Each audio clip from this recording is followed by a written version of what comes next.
every movement in square form has a clear-cut moving part of the body and a stationary part of the body. Normally, we call them the yin and yang pair of the body. Yin is the stationary, yang is the moving part of the body. The junction of the yin and yang is where the power of the movement generated. When the junction is in the torso of the body, the power of motion is generated from the torso of the body, or it is called internal power or internal energy. And the movement is an internal movement. That is what we strive to learn from the Tai Chi Form, how to make internal movement. The difficulty is to learn how to set the stationary part of the body precisely. Any smearing or vagueness of the stationary part of the body will result in inefficient power generation at the joint, at the junction. It is also an indication that the practitioner does not have full control of the body. Therefore, the movement should look precise and robotic. Another important thing to learn in the square form is how to set the correct body posture or body structure during movement. We practice the form day in and day out for many years. Any improper posture will result in injuries. Square form is a great template for learning round form.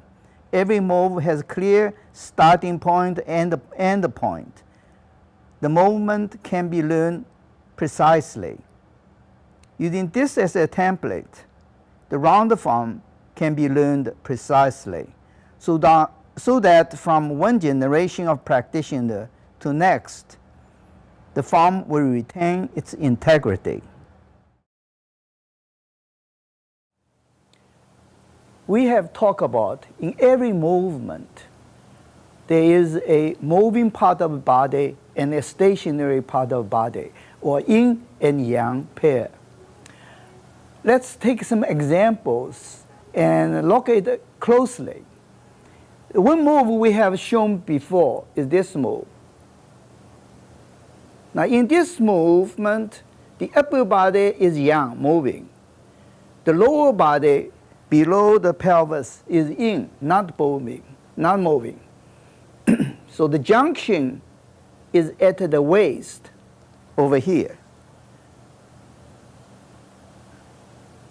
That's the junction. Let's look at another move we have shown before. Now this move, right side body folded in, the left side not moving. It's like a book. You're folding one side of the in. And like a book, the spine of this book is actually the spine of your back. So the movement, the junction is at the spine of the back.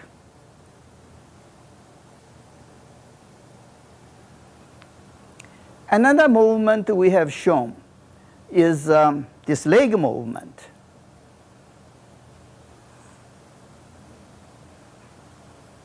Now, this leg movement is using the abdominal and the back muscle for the movement.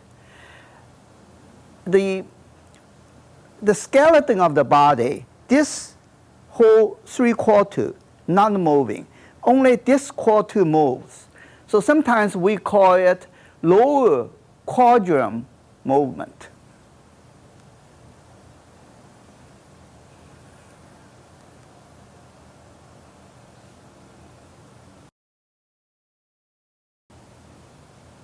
We have talked about the importance of learning using the correct body structure or posture. Let's take 2 examples, take a look at it. One important posture is this forward lean.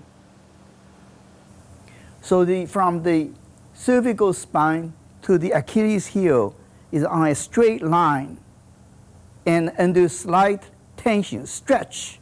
The whole the spine is stretched, the cervical spine is stretched.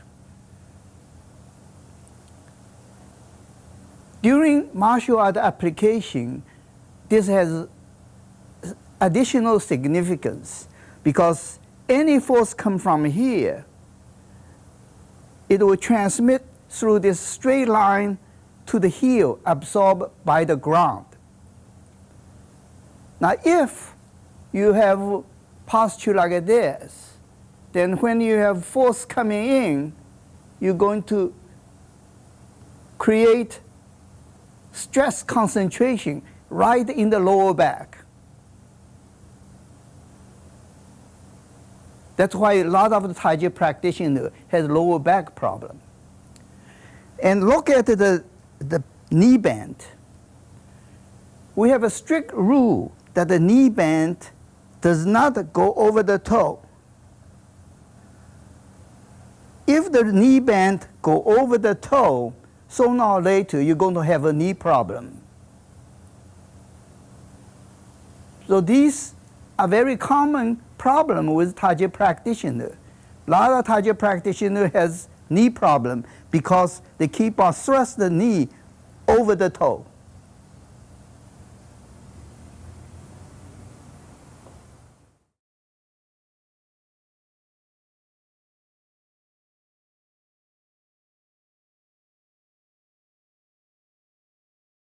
Every round form movement is internal, that is using internal energy for the movement.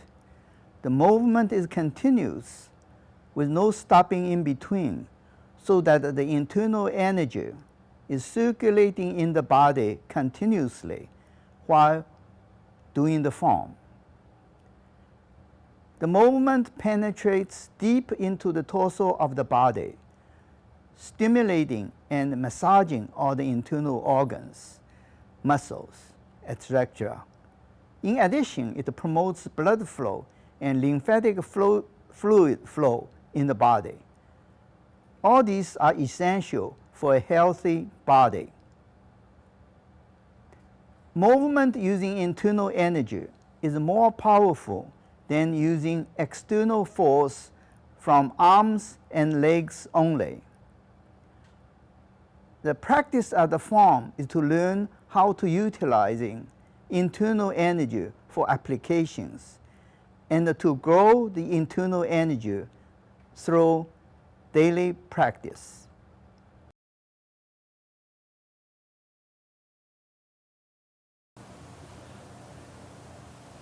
In the square form, we talk about every movement has yin and yang, moving and non-moving parts of the body. This actually also exists in the round form, but it just evolved from one yin-yang pair to another. It is difficult to see. So I will do the form very slowly to let you see the yin and yang pair in the round form.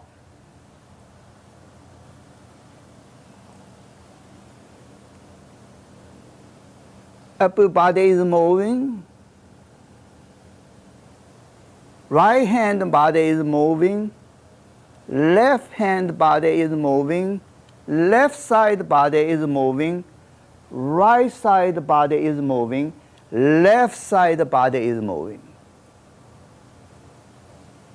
You see, when I do slowly, you can see, even in the round form, there is yin and yang parts of the body.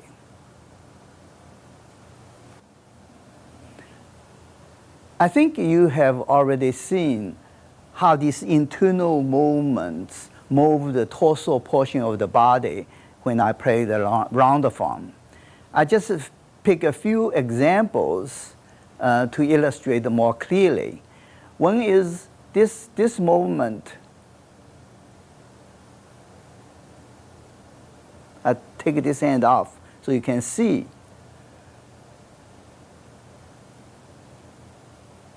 If you move your hand, there's no movement. But this is a purely internal movement. And then is the another, when we come around and do this move. Now this is not moving the hand. Again, the internal move.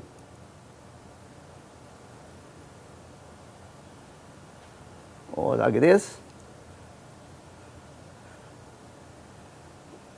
It's all here, not moving the arm. So all this movement penetrates deep into the torso of the body.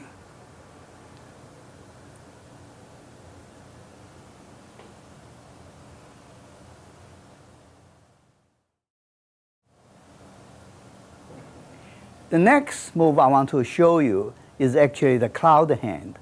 But I want to show you my back, because the cloud hand really activates the movement along the spine.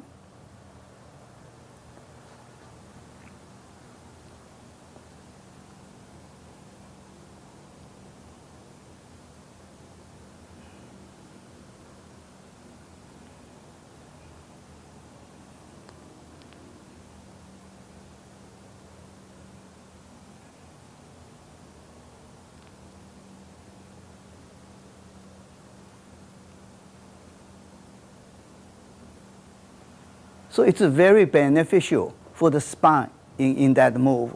The movement penetrates deep along the spine, increase the blood flow and everything.